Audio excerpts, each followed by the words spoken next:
Welcome welcome inspector. Thank you.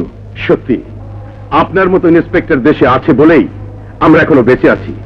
আমি আজই এক কেস ব্ল্যাক লেবেল আপনার বাড়িতে পাঠিয়ে দিচ্ছি। থ্যাংকস। তা আমি আপনার জন্য কি করতে পারি বলুন? ফরেস্ট অফিসার সাহেব আমাদের জন্য সমস্যার পাহাড় হয়ে উঠেছে।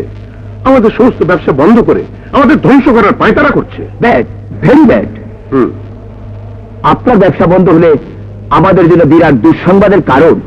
আপনি বলুন, তার বিরুদ্ধে আমি কি আইনানুগ ব্যবস্থা নিতে পারি?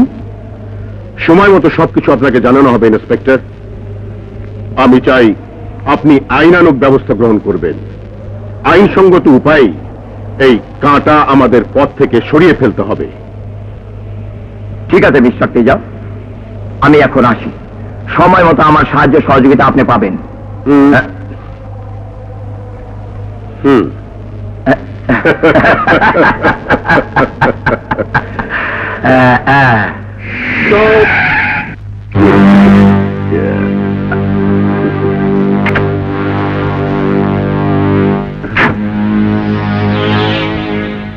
বলো অফিসার, তুমি আমাদের কি কাজে আসবে?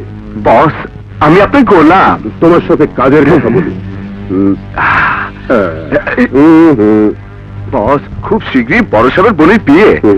উনি মার্কেটিং করতে শহরে রওনা হচ্ছেন, আর এই ফাঁকেই আমরা সমস্ত মাল সাপ্লাই করব। এই দায়িত্ব আমাদের বস। That's good.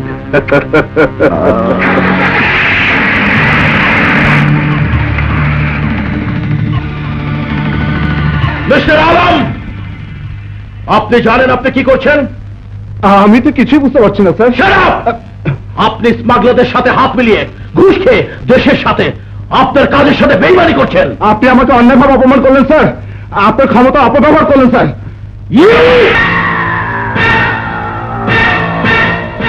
মিস্টার আলম, পকেটে হাত দিলে এখনো সেখানে অবৈধ টাকার বান্ডেলটা পাওয়া যাবে আমি জানি, কিন্তু এই মুহূর্তে এত বড় অপমান আপনাকে আমি করতে চাচ্ছি না।